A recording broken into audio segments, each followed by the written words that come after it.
Hello and welcome to Bees to Billionaires. This is the only podcast where two attractive people meet every single Thursday and rank everything that both does and doesn't exist in a single itemized list from best to worst, from Bees to Billionaires. I'm Joshua Joel. And I'm Emily.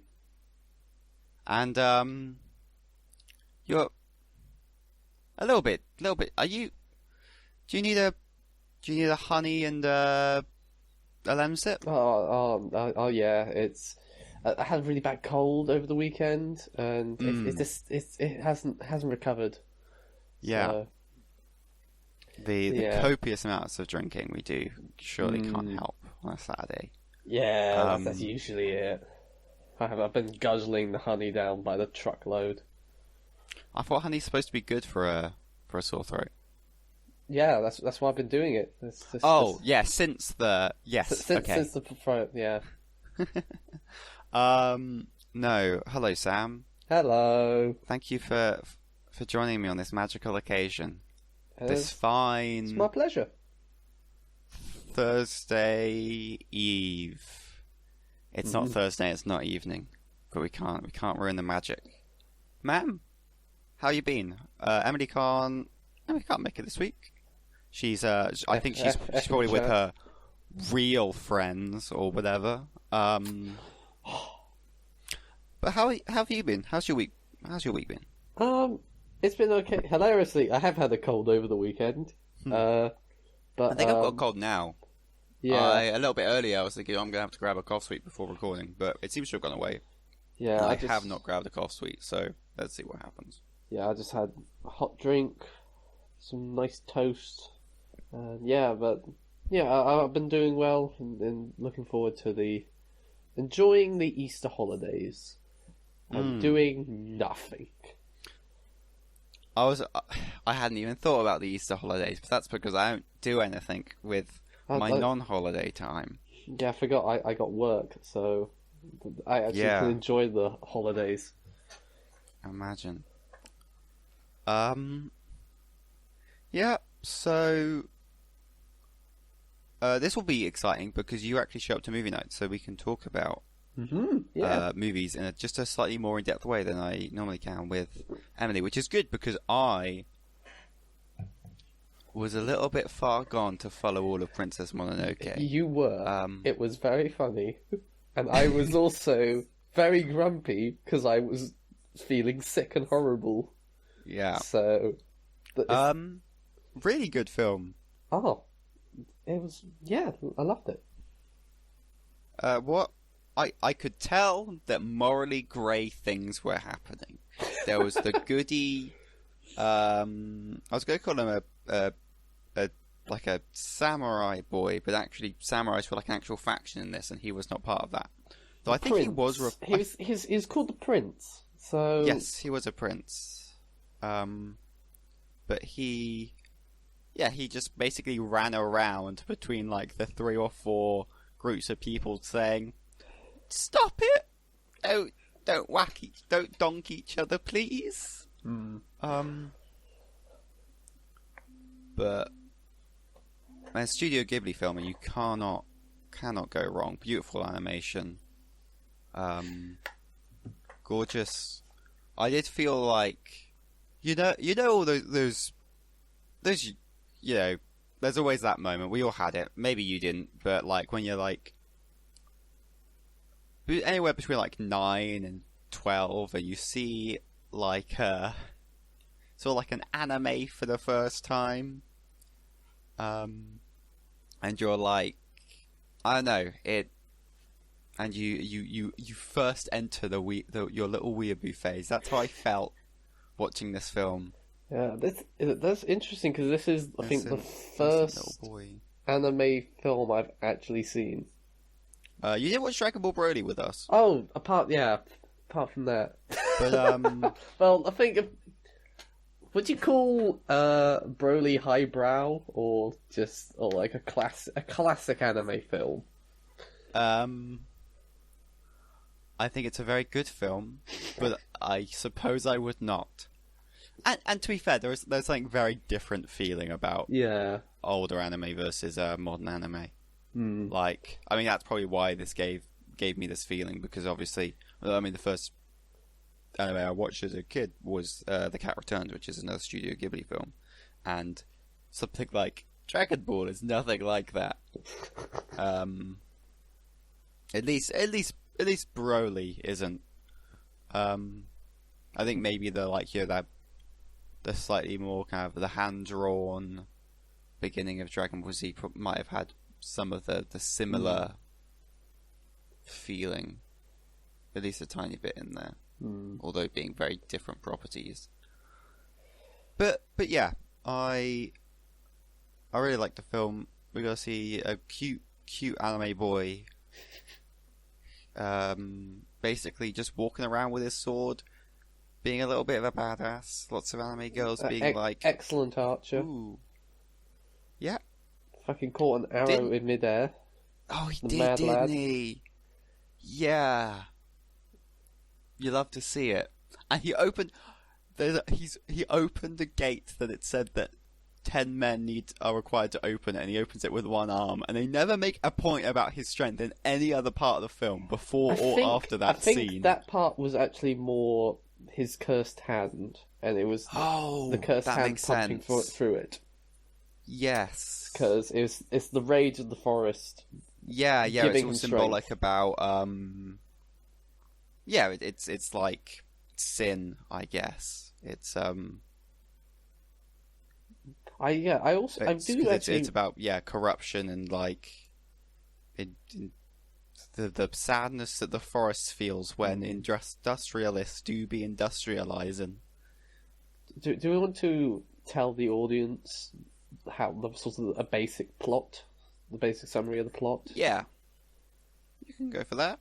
So kid in a small village suddenly gets attacked by a boar covered in demon worms.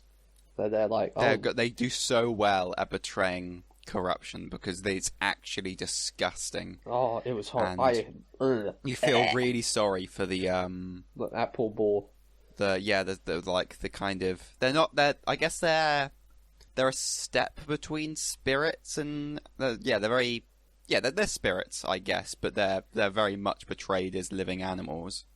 But yeah, they're like intelligent creatures most of the time.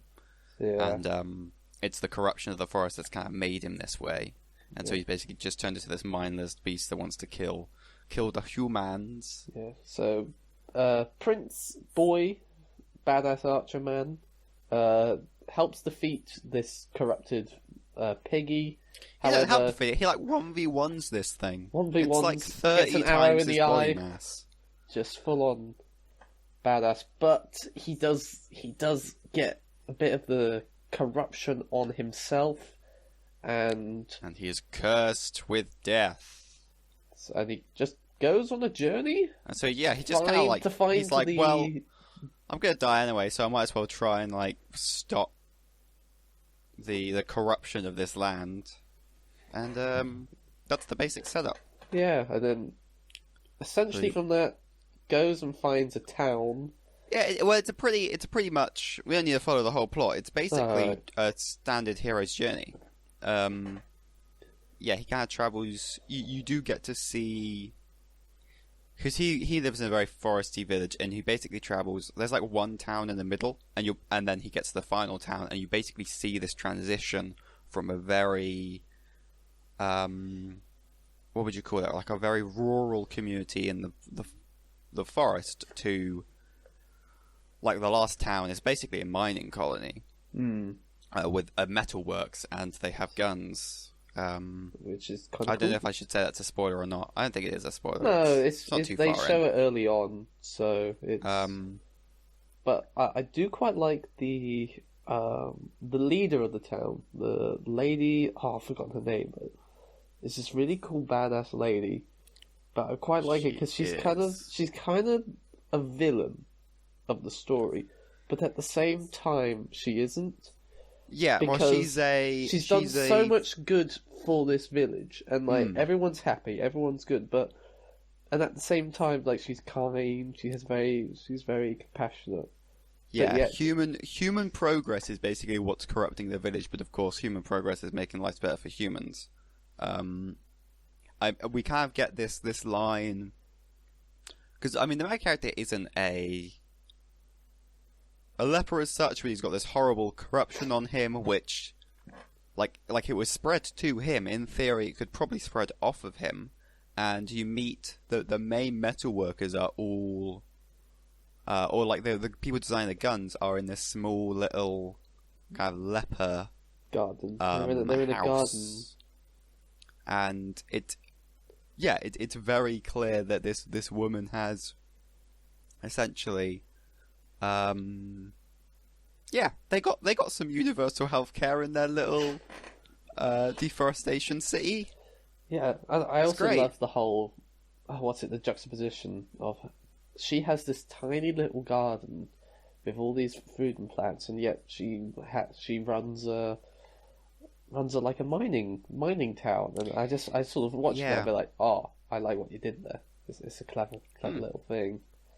Yeah, and then of course we do meet Princess Mononoke, who's this wolf girl. She's like the wildling, kind of literally raised by wolves in the forest, and she's humans bad. I'm not a human. I hate people. And her and the prince. And so there's lots of really nice character interaction between her and the prince, because she spends a lot of the film trying to kill him, but he's trying to stop the conflict between her and the people, and it's very wholesome. Yeah. It's just a classic. It's just a classic film. It's a very good film. Adored it. I love how it doesn't really pick a side as well. Like, there's no real. Well, there isn't. Yeah. I think there isn't. The film. I think whoever created it picked a side of industrialism bad. But yeah, there's a moral, but they definitely show that there's shades of grey. And how complicated the whole industrialization truly is. Yeah. Because like in the real world standard, like if it wasn't for the Industrial Revolution, we wouldn't have half of the stuff we have today. Like modern medicine wouldn't be to the extent it is if it wasn't for a bunch of Victorians just messing around in like asylums trying to fix people. And like it's a disgusting start. However, it brought us to here. Mm-hmm. They should have just gone pray to the dear God. They should have just prayed to the dear God. They would have all been fine. So I've sent you the list. You can see the list. Yep. This currently has 41 things on it. We start off with bees, crabs that have evolved into bee hybrids, crabs. A couple people. We get Swiss Army Man, the best game, the best film I've ever seen, and then we get into just like a sea of art and media. Before kind of getting into the 30s, where we get a singular bee, we get parts of like a bee's corpse, we get humans as a species, and hangovers and all this good stuff. So that's kind of where the list is standing. Yeah. I'm gonna go. So compared to other films, where do we compared to something like, I guess, Star Wars? How do you feel about this? And that's not Star Wars as a franchise; that is an individual film. So we'll start with A New Hope. Comparing it to A New Hope, I love Star Wars. I do. Yeah. But I think that's also part of the whole franchise. Yeah, A New Hope's greatest feat was establishing the world, and yeah, I don't know. One of George Lucas's greatest strengths was the implication of something more. He invented the technique of telling, not showing, as opposed to your classic advice is show, don't tell. But no, I get what you mean. The whole I mean, the whole. No one ever. We are never given a reason to think that the Millennium Falcon is fast. We just get Han Solo going, "What, you've never heard of the Millennium Falcon?" Which in a way is showing, not telling. But in like in a weird roundabout way, it's we see his reaction and kind of discussed to the implication that it's a bad ship. But to be fair, it's a piece of junk. That stuff exists in his other works, but of course, the characters haven't been established by that point, so this film has the most room for it to breathe in that standpoint, but the stuff I like about this film does still exist in the other films. Yeah. And I'm not especially keen on the struggles and the climax of A New Hope. It's just, I don't know, it's just... Yeah. So it's just a war film at the end of the day. So essentially we agreed it's above A New Hope. We agree that it's above A New Hope. So then let's just jump ahead. Empire Strikes Back. What are you feeling there? Which is number 18 out of 41. We're in the top half. I would say it's up there. It's definitely up there. Maybe. It's kind of hard. I want to say that maybe it's in that range. Yeah, I don't want to put it above Swiss Army Man because I'm biased towards Swiss Army Man. Swiss Army Man, it can't go above Swiss Army Man. Swiss Army Man is number 6 on the list. The next thing higher than Swiss Army Man is our friend Holly, who made the cover of art for this podcast. I know. I definitely wouldn't go too high, and I want this whole podcast to be us talking about stuff. So I'm going to say we've got Empire Strikes Back. Directly above that is Dragon Ball Super Broly. I want to say. I want to say it's above Broly. You know what? I agree with you on that. I thought you would. Directly above that, we do actually have some characters from Monster Prom, which we got Vera, then Miranda, and then directly above that, at number 14 is Monster Prom. I want to say it's directly worse, one step below Monster Prom. How do you feel about that? Yeah, I feel comfortable there. Cool. It's. I often feel I feel bad for things like I don't know, because Monster Prom it's such a fun game, and whereas this film is like it's like a work of art that says things, and Monster Prom is about it's a dumb dating sim. Yeah, but hey, oh well. But I guess this is the way of life, and B's the Billionaires. It's just if it's not good enough, then it's the harsh truth of trying to put every single thing on a single list of best to worst. But if you're ever faced with a choice between, you've got to Thanos Snap, you've got to destroy half of all media. You know, when it comes to the choice between Mononoke and Monster Prom, you know which one you're snapping. That's what this list is for. It is for it is the objective truth. Yeah. Right. So man, that's our one conversation talk. There's like the one recurring segment, the movie gone, and now we can just sit here stuttering, trying to work out what to say next. Oh no! What are we gonna do, Josh? Oh. There's an easy thing to talk about, which is that you are the dungeon master in the D&D game that I play every week. Oh, I am. Oh, wowee! Wow. I love my character in your campaign. That's all I say. We're playing Curse of Strahd, which is it's a classic adventure that's being reworked, at least in some capacity, either with a sequel or just a recreation. Or maybe has there been sequels? I think there has been. Or at least like the castle as a standalone dungeon, stuff like that. It's been in every edition of D&D, is what I'm trying to say, in some form or another. This is one of the most influential adventures, and it's been remade. I don't know how many changes they've made to it, but it's been remade for 5th edition. It's a lot of people refer to it as the best released definitely adventure, which I can't comment on because I don't think. Well, I don't know how possible it is to have played every 5th edition Wizards of the Coast released module, but I can tell you that I'm loving this. Yes, as someone who's because I have read the entire Curse of Strahd. It's very nice. I love the sandboxy nature of it. I love the NPCs are spicy. I love them. They're very interesting. The only thing I just wish that the book went into them more. That's the thing, like more RPing stuff about the characters. But apart from that, I'm loving it. I love the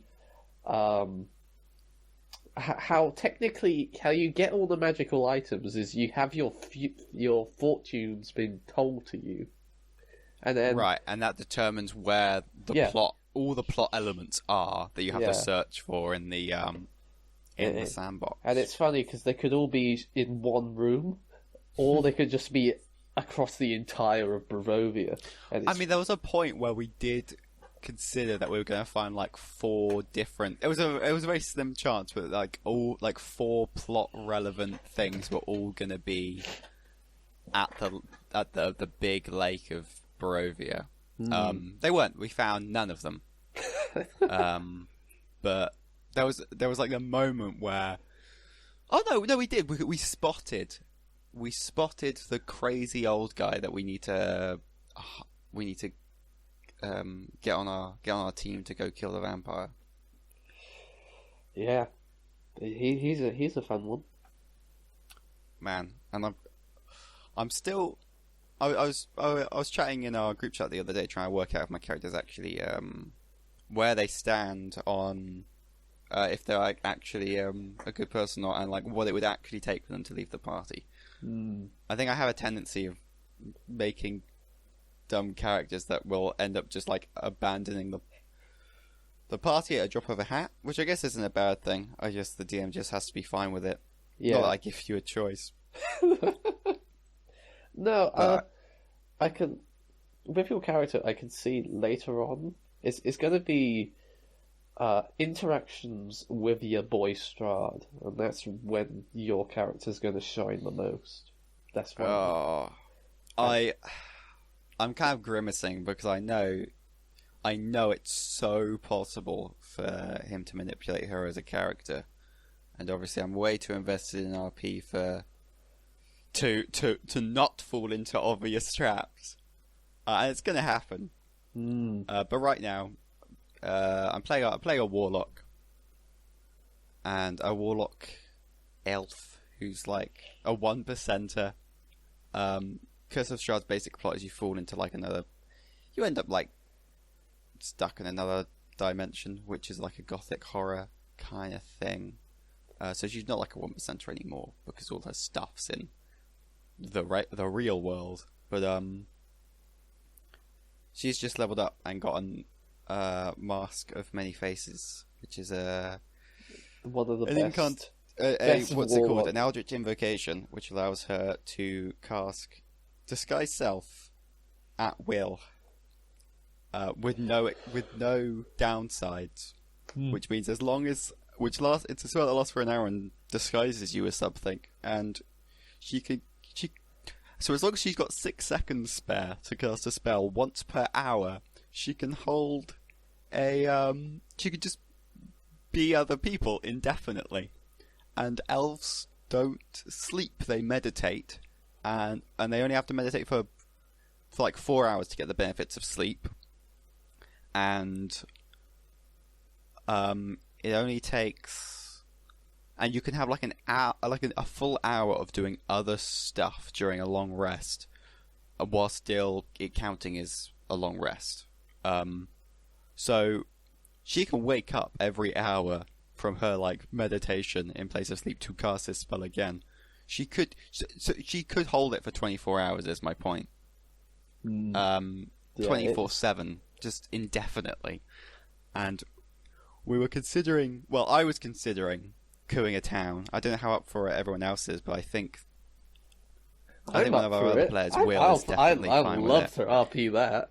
I'm realizing that I can now be other people indefinitely. I think it's going to be so easy. Not so easy, but I think it's going to be possible to coup this town and just like put in another leader, especially with some of the stuff that's happened recently, which is like the Maddox outlawed there, and it's like a massive authoritarian state, which is why it sucks, and we're kind of fine with dethroning the guy who rules it, but then his son turned out to be doing some evil magics.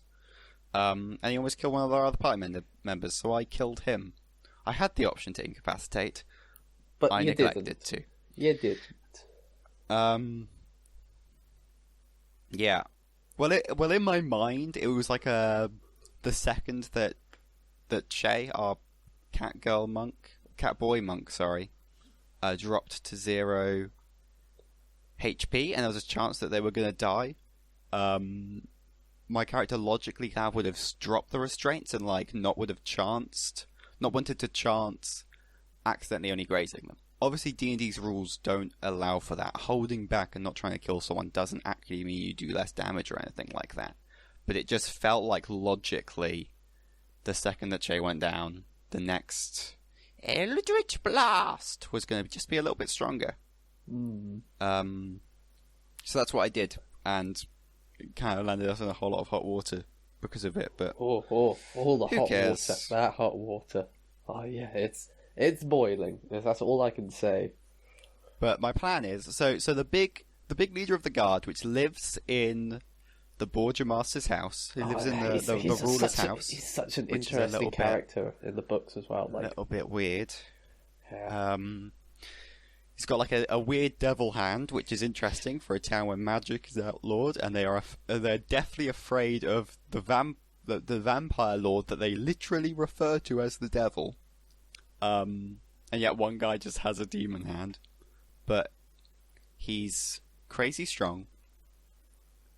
However, I think that if we can kill him and allow me to assimilate his life, which is a long shot, but I do have somewhere in the realm of I have +8 to deception, which is quite good.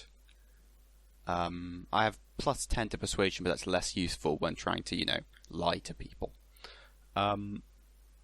If we can get him alone, if we can kill him and allow me to take over his life, I reckon he could logically say, hey, the Borgia Master said someone's doing evil magics in the attic. Here's your well, no, we don't even need to say the son. We can just say the Borgia Master was doing it. Here's your evidence. He was trying to commune with the devil who's doing bad stuff, so I killed him. I'm your king now. I feel like it might happen. I feel like it could work.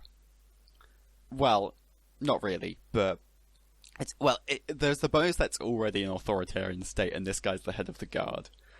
So as long as the fear that the lower guardsmen have of him is enough, I genuinely think it's tough, but I think I could get away with it. No comment. No comment. No comment. Of course. I'm very excited for that. I'm just sat here grinning. That's all I'm doing. So, where would you rank Curse of Strahd? Curse of Strahd as an adventure so far. Obviously, I can't comment on all Curse of Strahd. I can just comment on. Yeah. Or do you think that you'll need to rank it again once you finished it? Yeah, that is the thing. I haven't experienced all of it, but so far it's definitely towards the top. I would be inclined to put it in the number 10 slot, which would make it worse than myself, Swiss Army Man, and the characters Polly and Scott from Monster Prom. But it would make it better than Revenge of the Sith Extended Edition, which is even better than regular Revenge of the Sith. So, man, that is a big. And you haven't even finished it. Haven't even finished it. So, yeah, I'm just gonna put that in there because why not? It's my podcast. I can do what I want. I mean, so the list is supposed to be objectively correct, which is of course why we have two people to kind of average it out. But as long as you agree with whatever I say and allow me to have complete control of this list, then that's fine. And then we can say that due to the averaging of two people, we are together we make the average person, right? We're both I think that's a reasonable white assumption. English people from the southeast, which is pretty much it's the only people that matter. So we could. So our opinion dominates what the world should value as good and bad. Mm-hmm. Is my point. But yeah, just agree with me and it'll work out fine. I would like to point out that as someone who doesn't listen to this podcast that much and doesn't know much about the list, you wouldn't be very high up on the list, Sam, because you're not morally objective because you aren't following the morally objective list of priorities. Well, okay. So does that mean I'm 44th then? That actually puts you in 43rd because the thing at the bottom of the list is non-believers, which is people that don't follow the new divine way of life. The B way of life on the podcast. So change your ways, young man. You're going to be visited by Ghosts 3, which is me and Emily, and also yourself, across episodes of this podcast to tell you how to prioritize things. It's pretty crazy how the objective, the definition of good and bad that we're crafting is mostly about movies so far. It is a good... On a list of 43, it's 15 of the things. But the thing is, I've recommended for movie night, I've recommended the Kung Fu Panda trilogy and Swiss Army Man. So I would rank, because they're somewhat higher, that I should be somewhat higher as well. No. Oh, I tried. I tried. Look. Okay, are you going to listen to the rest of my podcast? I am. It's been well, with difficult to find a time, but with that in mind, we can rank you not as a non-believer. So first question: you play Monster Prom? You play Monster Prom with us every week. It's a great game. Yeah, very good. So Liam DeLinecourt, the vampire, a hipster vampire. He's over 400 years old. He takes pictures of all his food for Instagram because he can't eat. He sucks. He's the worst kind of person. However, Luke voices him with the voice of Hulk Hogan whenever we play, and it is amazing. Which therefore makes him a good person. Yeah. Would you say that you are more or less valuable than a Hulk Hogan Liam? Oh, less, obviously. That's less. That's hands down. No, I'm not better than the Hulk Hogan's voice. Okay, well, would you say that you're better or worse than Princess Mononoke? I'm much better. You're better. Okay, so that you have given us a range of. There's 3 things left in that range between Liam and Princess Mononoke. Yeah. So I guess, very simple question: the video game Monster Prom, better or worse? Oh. I think. To be fair, without you, we wouldn't have this current game of Curse of Strahd. So, man, I'm not sure. I might even lean higher because Curse of Strahd we have placed higher than Monster Prom. Although Curse of Strahd as a thing would exist without you in some form, although it would not be identical to the current game that we're having. So what do you think? I will put myself. I'll put myself. I'm just below Hulk Hogan. I'm above Fallout. I'm below Hulk Hogan. Are you better than Fallout New Vegas, though? Have you... Ooh. So you think you're better than Monster Prom? Yes. You think you're better than Damien, the demon from Monster Prom? Yes. And so we've got it, so you're either above or below Fallout New Vegas, and you really think you're higher. That's true. In New Vegas, when you reach the New Vegas Strip, actually not the New Vegas Strip, when you reach Freeside, which is like the poverty-stricken areas outside of the main New Vegas, because they weren't fully protected from the nukes when the world ended. like the New Vegas Strip was. There is a hotel. It's a sleazy hotel. You go in. You kind of ask about what to do for some fun around here, and you're told, hey, try this. Go upstairs, go to this particular room, and you might have a good time. You go up there, you head in, and who do you find, Sam?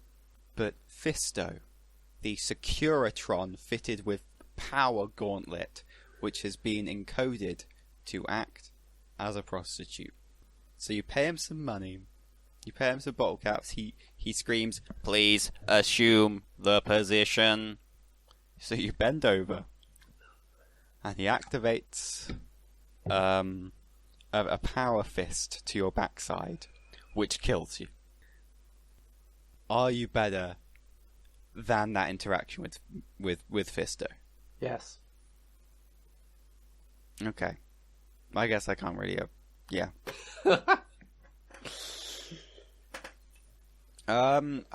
Because my argument is I can do all that, but in my coach voice.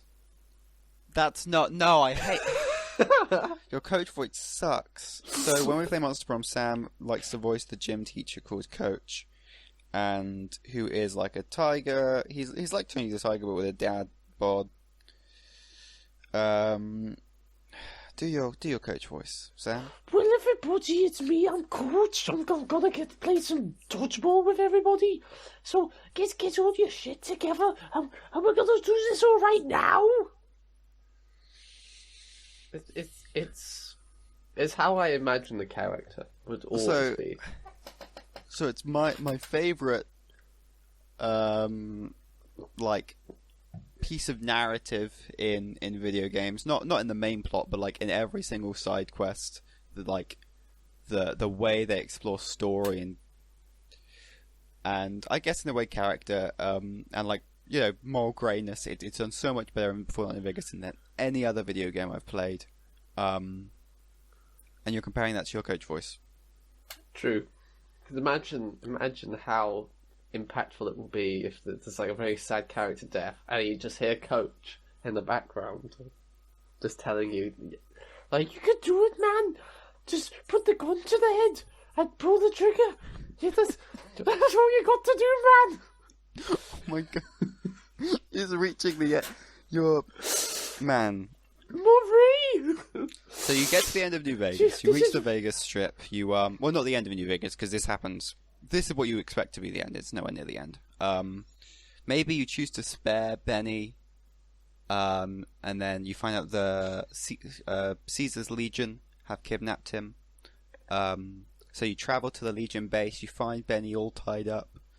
You take the platinum chip from him, and you're asked how you want to kill Benny. If you just want to, if you want him to be crucified on a cross, or if you want to face him in gladiatorial combat. And so you're saying that Coach, the follower in this new special version of Fallout New Vegas, is going to be sat on the sidelines, going, "Fuck him up, machete fight, yeah! I know you can do it. I got you doing them push-ups." Yes. Thing is, this isn't a worthy argument because your existence does not lead to Coach being in this video game. Man, honestly, I kind of would play a New Vegas mod where it's there's an extra follower who is a giant gym teacher furry. It's like in gym shorts the whole time with your Coach voice. There's when you actually fight Benny in that scene I mentioned, if you've got followers, they obviously spawn outside the ring, but they've still got weapons on them, and Benny gets registered as an enemy. So there are times when like you'll start the fight, and your followers might just like pull out their guns and shoot him through the head whilst you're about to have like a machete fight with this guy, which I find amusing. Well, Coach will be immune because he's trained dodgeball for so many years. Like, he just dodge the bullets and just throw them back. Would he just be like would he? I feel like he'd have to be a melee build, right? I guess there is dodgeball, but maybe he could use javelins. Those are a thing in Fallout. No, just because like a gun. He has to throw dodgeballs. He has to throw I can't see him grenades or something. Okay, that could work. Because then that's I the wonder if there dodgeball. are any followers that use grenades as their primary weapon. I don't think there are, like in any of the Fallout games. It just runs around chucking grenades everywhere. That's just Coach. Oh. Come on, Todd Howard. You coward. Put it in the game. Putting a giant furry that throws grenades everywhere. With a really you'd have to give him like voice. the character model of like a super mutant or something.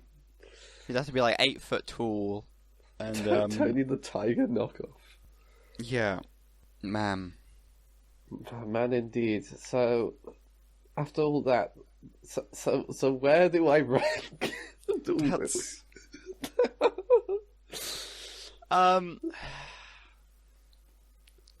Again, so we agreed that you're better or worse than New Vegas.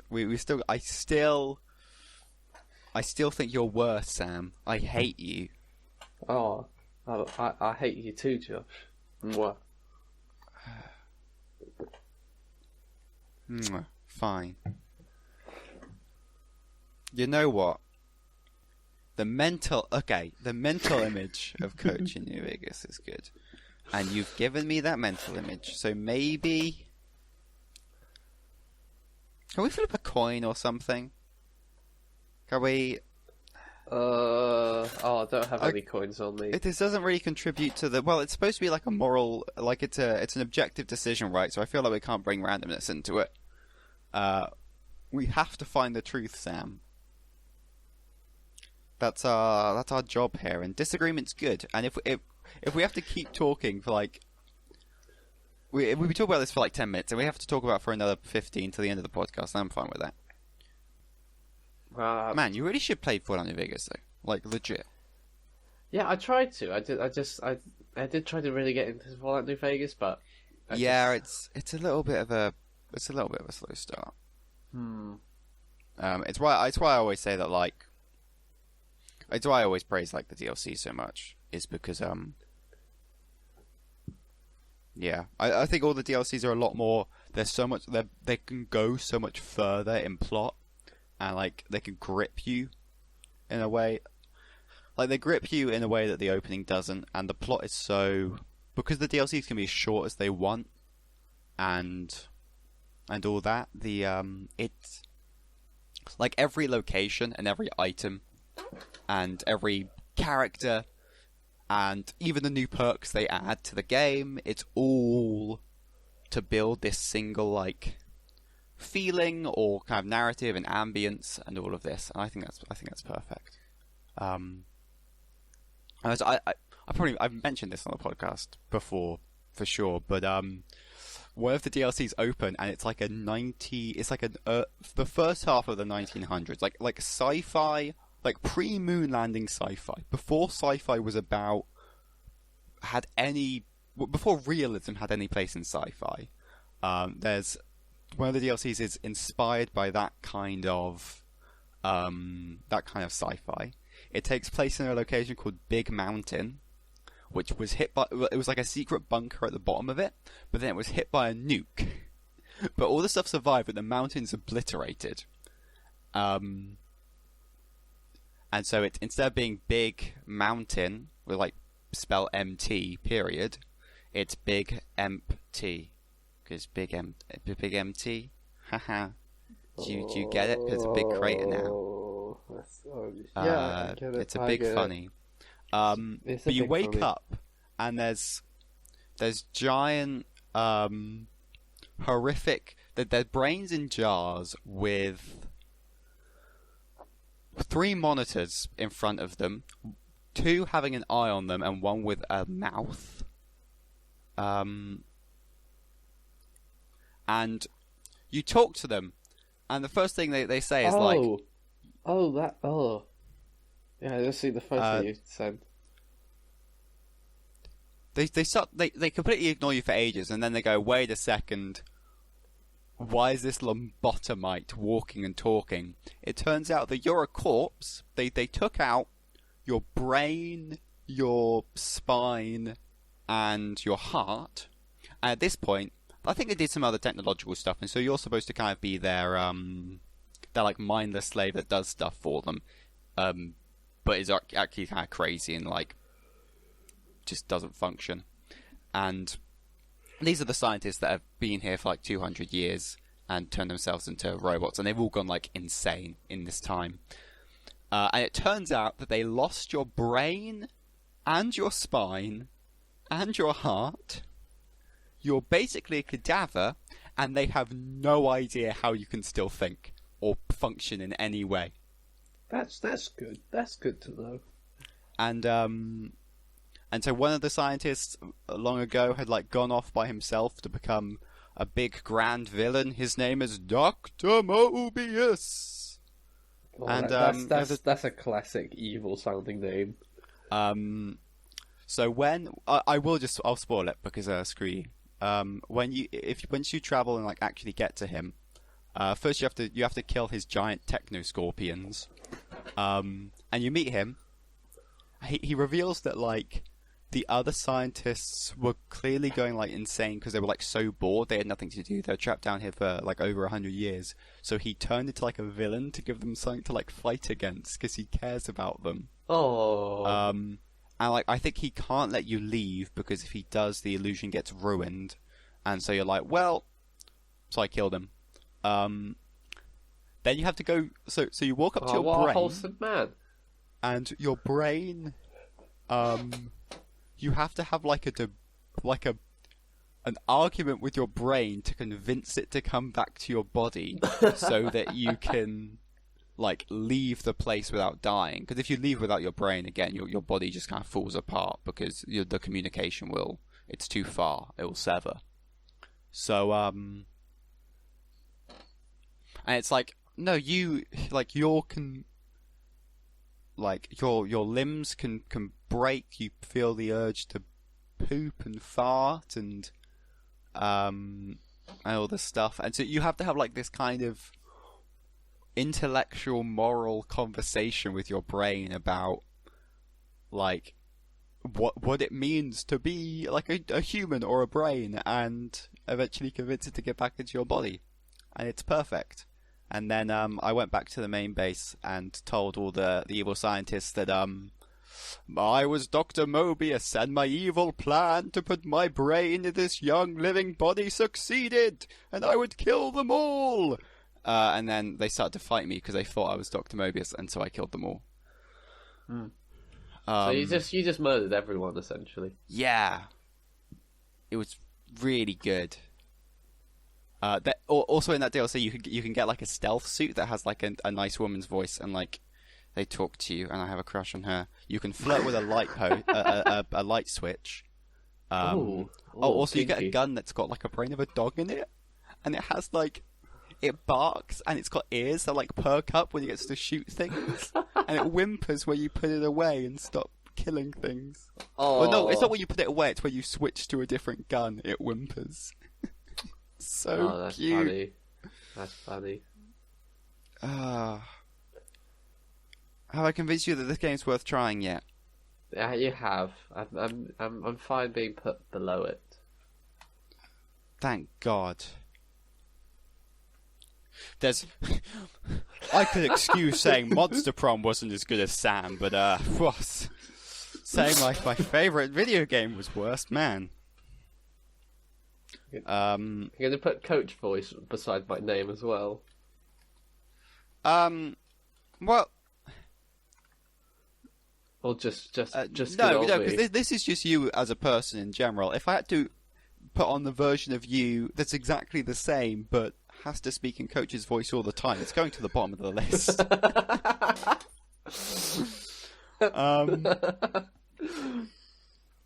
No, I wonder. Thing is, that's both beautiful and amazing, but also so bad. Nails on a chalkboard. Exactly. But that's not good at all.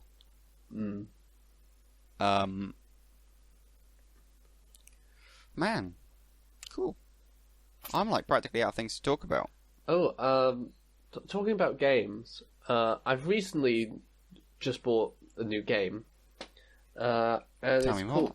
it's called The Pedestrian, and it's a very nice little puzzle game. But the main thing is that essentially you're like a little person, and you travel through a bunch of signs, like signs which you see on like roads and all things like that. And Right. there's like a door leading to on each side of the sign, and you have to connect the doors up, so then you can hop from one sign to the other, and then so on and so forth. And it's a nice little puzzle game of you have to get to the end of get to the exit, but you have to sort of figure out through by having your little man or woman travel through all these signs. And the reason why I'm recommending it, And you're like, you're like the little man on like crossing the street signs and stuff. yeah, exactly that, and it's got a lovely little I expected the signs soundtrack. to all be like actual street signs, but they're just like platformer levels in Yeah, it's a platformer level, but in done the style of a street sign. Yeah, but sometimes it's not all street signs. Like there's like one level which is like the rooftops, and then you go to like a cafe, and then you're on the sort of chalkboard which has the menu on it. That's quite then- nice. Yeah, and it's a really nice little game, lovely music, nice puzzles, but it's got a twist, and I did not expect the twist. And Okay. And literally, but the thing is, I can't say it because the twist is worth it. And it's just like playing the game, and I realize, oh, I didn't expect this way for it to go. You were And, dead the whole time. And the game goes super deep, and I realize, oh, jeez. But yeah, What did this game about the funny man running around signs, completing puzzles? Oh, I really want to know now. yeah, and that literally it's called The Pedestrian. Yeah, Uh, it's £15.50 on Steam. Do you know how much it was on sale? I don't know, but definitely Yeah. it's worth it. It's definitely worth it if it's on sale. All right.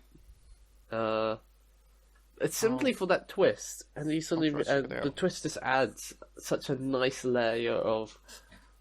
It adds to the puzzles. It adds to the whole. Wait, hold on. What has this game actually been about? And I thought this game didn't have a plot. Now Like it your- does. Wait, Your character what? was died because someone went the wrong way because of bad signage. He crashed into the back of a truck full of manure, But and now but- he's eternal, immortal afterlife. He's trying to save other people from poor signage. Yeah, but the game itself is a nice little puzzle game, a nice like relaxing, just kick back, sort of just think it through. Lovely soundtrack, lovely visuals. Because like everything's animated behind you, so it's just like you see the cars moving around in the city, and sort of It's a 2D platformer on a 3D background. yeah. But it's not like 2.5D in the sense that like the character and the world that you're traversing is 3D, but it's played on with 2D gameplay. It's a 2D game with an extra background behind the true background, which is just the sign. But you've got like an extra background which is a 3D environment, which is quite cute, quite good. Just but I would recommend it definitely, wholeheartedly. Cool. I'll check it out if I ever own money. Which is we'll see if it ever happens. See if it Wait. ever happens. See if I ever get a job. Will I? Won't I? Oh, it's the Big oof. it's the drama of the this whole podcast. That's the Fine. thing that's gonna keep people coming back. It's like the it's like will they, won't they? But it's me and money. Me, you, and Buddy. Yeah, I can't say anything because I have a job, so... Yeah, you disgusting 90%er? I get paid to Wait, what play percentage? What percentage of people have jobs? Oh. Have jobs, Well, UK. right now or in total? I should have just said unemployment rate in the UK. That would have been way faster. It's stupidly high currently. Yeah. I can't find the stat easily. Yeah, but that I also don't want to. Okay, employment is a very, very approximately. Oh wait, the graph's in people, not percent. The y-axis is measured in percent, right? So it says so the graph the bottom of the graph is 50%. It goes up to 75%, then 100%. But when you hover over a part of the graph, it tells you the value in number of people. So it's worthless. You're like top 25 or about 75%, something like that. Oof. It's a little bit higher than 75%. It's the number of people who have jobs. So there you go. I'm in the top 25 then. No, you're in the top 75. I guess if you're in the 75% of people that have jobs. Oh, okay. Sorry, I got that mixed upside down. Okay, so I think we're kind of done here. Are we? Because I can't think of anything else to say unless you want to look at my cool Lego Star Wars starship that I built the other day. I went to Tesco's and Sajad let me use his employee discount. Oh, I don't know if that's allowed. I don't know if I should have said that. The Tesco Gestapo is going to track him down. His manager watched him stop doing his job so that he could queue with me to check out, and was judging him. But I think he actually didn't care apparently. Good stuff. That's a good man. Good man. But yeah, no, I bought the Anakin's Jedi Interceptor. Just ship it goes whoosh. Oh. It's my favorite type of ship to use in the 2005 Battlefront 2 because Interceptors is the best kind of ship to use in that game. I will fight anyone who disagrees with me because you just gotta nip around really fast and shoot other ships. You don't have to play the objective. You don't have to take down the other person's ship.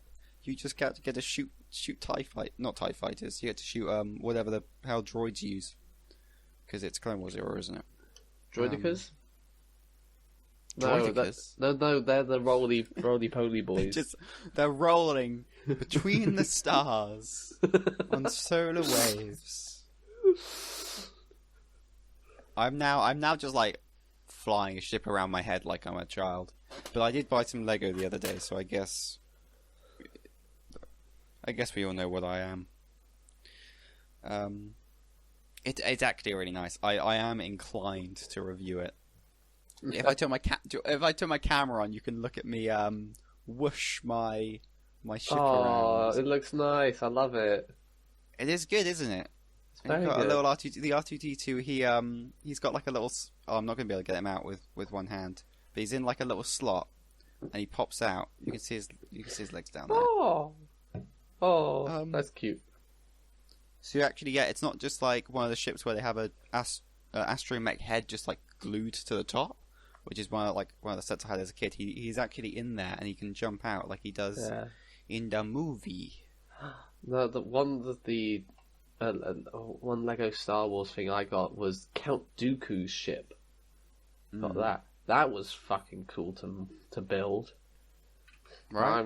Because the whole thing as well is that all of the wings could open up as well. So it was just this giant space. I searched Count Dooku shit Lego. Sorry, that's not what I meant. No, it's his. You get his motorbike with it. Yeah, I had with the motorbike as well, and I had the weird parasailing ship. Yes, and that was so much fun as a kid. But then I broke it, and then I've left it somewhere, and I'm very sad because it was one of the coolest You've left it somewhere. I remember playing around with it at my nan's, and then I can't remember where I placed it. I think it's been shoved in the giant box of Lego. Josh, stop doing that. Your camera's still on. Stop playing with your Lego Star Wars ship. Yeah. But it was really fun. Really cool build as well. That's good. Problem is because most of the list is very few things on the list are like actually bad. Like you get to like the parts of a bee's anatomy, which again aren't objectively, those aren't bad things. There's only 5 bad things on the list, which starts off with hangovers. At 39 out of 43. So we just shit out some bad things to put on the list. Well, I want to put my ship on first. Ooh. But that's really hard. Like, where would you compare this to Lego Star Wars: The Complete Saga, the video game? On the topic of Lego Star Wars, I guess it has to be worse, right? It has to be worse because, the Complete Saga video game, we all have many everything. Memories. Yeah. Okay, how do we compare this to the life of a singular bee? I would put it above a singular bee. Lego has that place in my heart. Okay, so then we have Pokemon Diamond and Pearl, and the thing is, Diamond and Pearl is that they did re-release the game as Pokemon Platinum. They made an improved version a couple of years later. It had. I think it's difficult judging one alternate dimension. One Lego set to be better than in a game because you can just shove a lot more into a game, whereas a Lego set is just one little thing. Yeah, I mean, let me forget about Pokemon Platinum for a bit. Would I rather have Pokemon Diamond or this? Oh. To be fair, I can display this, and I don't know. It's tough. It's really tough. I'm actually okay. I just said I'm gonna forget about Pokemon Platinum. No, I'm not. I'm gonna remember it again. Pokemon Platinum makes Pokemon Diamond and Pearl redundant. It's because it's just a better game. Although, unless you really like Dialga, no one likes Palkia though. I just dropped my ship and one of the wings fell off. No. It's literally like like a whole 40% of the ship is just carved off. I feel your pain. I'm gonna say it's between Lego Star Wars: The Complete Saga and Pokemon Diamond and Pearl. Lego Anakin's Jedi Interceptor, blammo. And you can quickly talk whilst I lose all ability to function and say words because I'm too busy typing things into an Excel spreadsheet. Sorry, a Google Sheets. Google Sheets spreadsheet. It's also just been Easter, and of course I got given a bunch of Easter chocolates. Yeah. So I'm thinking, where would chocolate go in the ranking? So we're not doing objectively bad things anymore. Sam's changed his mind. Well, because I'm going to put chocolate and then Cadbury's eggs. Cream eggs. Cream? You mean a Clem egg? A creme egg. Have you not pay attention to the spelling, Sam? It's not a cream egg. A creme egg. Where would a creme egg go? Oh, they're so awful for you, but they're so good. I would say that they are. I think they're actually somewhere at the bottom, in my opinion. I'm more moved by a film than I am by a Clem egg. I want to say. So we've got a singular bee, as previously mentioned, at number 35 now, out of 44. Then we have Flight of the Bumblebee, which is our theme tune on this podcast, which is a really nice piece. It's like from a Russian composer. Good shit, good song. Who I was going to rank eventually, but I need to check out his Wikipedia to make sure he wasn't like a racist or something. Then we have Night of the Museum, the movie, and then we have the Lego Star Wars Holiday Special. Not the original Holiday Special, the Lego Star Wars Holiday Special that came out recently. It's about Rey time traveling, which possibly could have gone higher up because it was actually kind of a fun film. Yeah, it was okay. I want to say that Creme Eggs. I hate creme eggs, so I'm happy with this being down. I kind of like them, but okay. So I think it's either going to be... I think it's worse than Flight of the Bumblebee. I think it's better than a bee butt, because I'd much rather eat a cream egg than a bee's butt. So, Night at the Museum, Lego Star Wars Holiday Special, cream egg. Where do you want to place it? Below Lego Star Wars Holiday. Okay, damn. Nice one. Quick, talk, be funny. Oh shit! Now you put me on the spotlight. I can't think of anything. I'm trying to think of other bad stuff. What about colds? Having a cold. Having a cold? Well, I'd much rather have a bee's brain than a cold, right? Yeah. So it's a question: would you rather have would you rather have a cold or a hangover? Right at the bottom.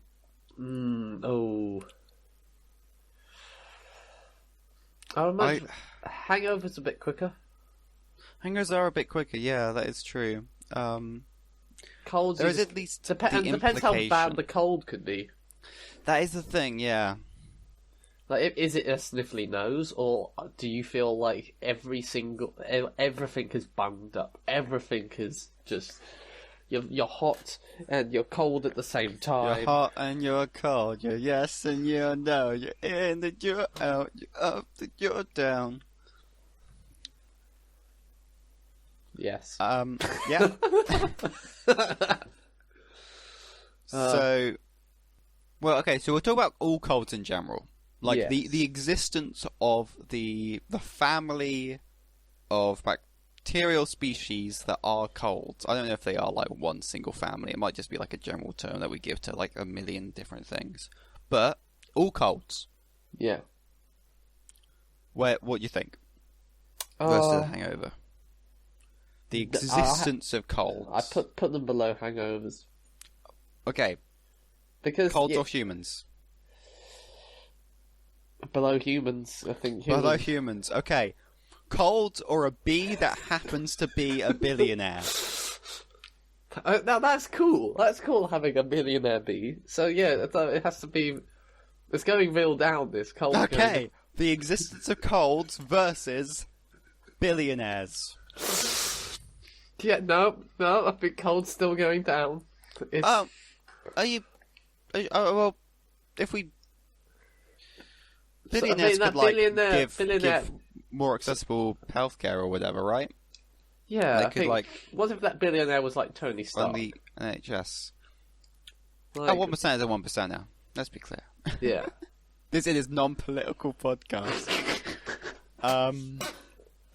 So you think that billionaires are better than the existence of colds? Yes. Hmm. But I think not. I don't think they're I'd go above. that far. They're above non-believers. Yeah, they're scum. So I wouldn't sit next to them on a bus, you know. Just yeah. This is why we need to bring back segregation, really. Those non-believers. Oh, they make my blood boil. Yeah, they can have their own water fountains with piss in it. Gross. Man. Let me. Colds. I'm putting colds above billionaires. Yeah, okay. Billionaires can cure cancer. Billionaires. But they choose not to. Which was a bold statement from me. Disregard everything I say on this podcast, please. Please do. It's fine, no one listens to it, so... Oh. It's a bit sad. But you'll keep trucking on. Yeah. Until you hit that gold. Yeah. Oh, I got open brackets gold, close brackets. Always believe in your soul. How about That was a song lyric.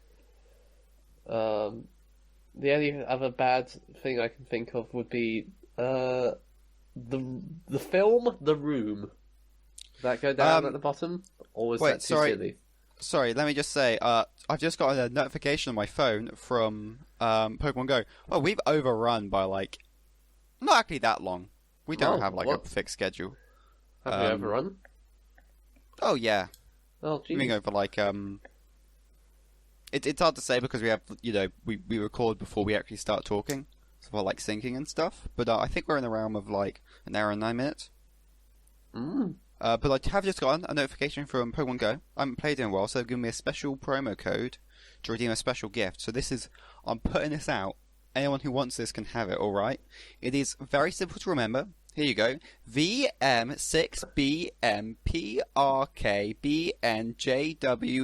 VM6BMPRKBNJWFUH9. Rolls off the tongue. So anyone can have that. Also, you can always remember it with a simple mnemonic device. Venice mothers, 6 billion mothers per robot killer bot network. Just wait for us H9. There you go. There we go. Oh, There you go. Are we finishing up? Do you want? Okay, we could do the room real quick. The room's a bit of a funny film, isn't it? Yeah. It's not even that bad. Well, as in, it's not even that bad in like the grand scheme of life. It's one of those things that like, it's not as good as Kung Fu Panda. Okay, No. that's clear. It's not as good as the cover art for this podcast. I'd even say. Do you think it's as good as Lego Star Wars: The Complete Saga? Mm, No, no. I think it's the answer. Is it better than a single B? The single B. I think his name's like I think I've actually named them before, but they're getting a new name. It's Dave. They're a boy now. I think I called them a girl before, but this single B is kind of getting shat on a lot. Don't you think? There's so many things that we say is better than this single B. Yeah. I think it was female because those are the workers, aren't they? I thought the males were the workers. No, I think the drones. I think they do. Oh no, weren't they the soldiers? I think they're still workers, but yeah, internal. They don't go and get they don't go rub their bits all up on the flowers. Mm. Man, I wish I could be. I wish they would just teach me their special, just how to rub my bits all up in the flower, and then I can just go rub my bits all up in the hive, and then they'll feed my flower love juice from my junk to the babies. Well, I'm not, but the not so room- sure about that one, Josh. but the room I think is one we below think it's- a single B. One below the B. Okay, so we're saying it's better than the podcast theme, but we're saying it's not quite as good as Florence here, our singular B.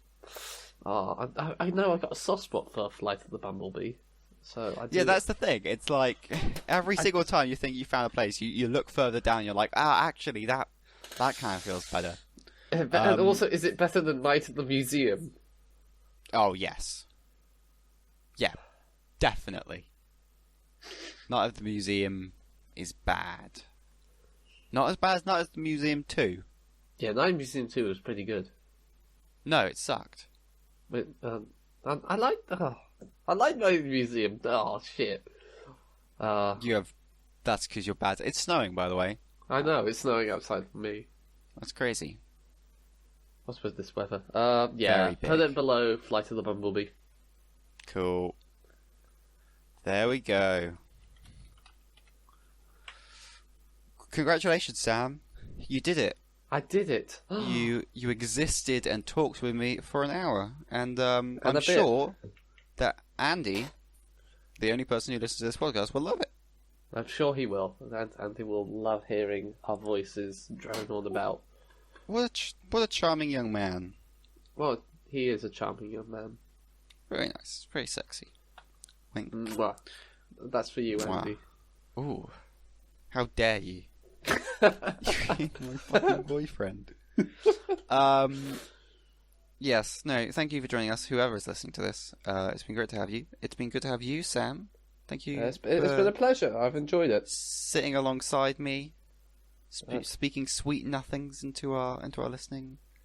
everybody's ears. Maybe you can come back if you're so inclined. Yeah, I'm happy we'll to see what cover for happens. Emily if she's ever sick or happens to suddenly die. And then I She can just hates me and refuses to talk to me. Yeah, pretty good. Thank you to Holly for our gorgeous cover art. Oh, I love it. Looks great. It is really good. And yeah, that's all. That's how That's all, the folks. noise goes. We don't have an outro. We don't have. Oh. I need like a fun catchphrase. Yeah, it needs to be the "That's all, folks," like Looney Tunes, but just a B instead. Buzz buzz buzz buzz. Buzz, buzz, buzz, buzz, buzz, buzz. That's all, folks. Just a stuttering B at the end. I've been Joshua Joel. He's been Sammy Boy. Sammy.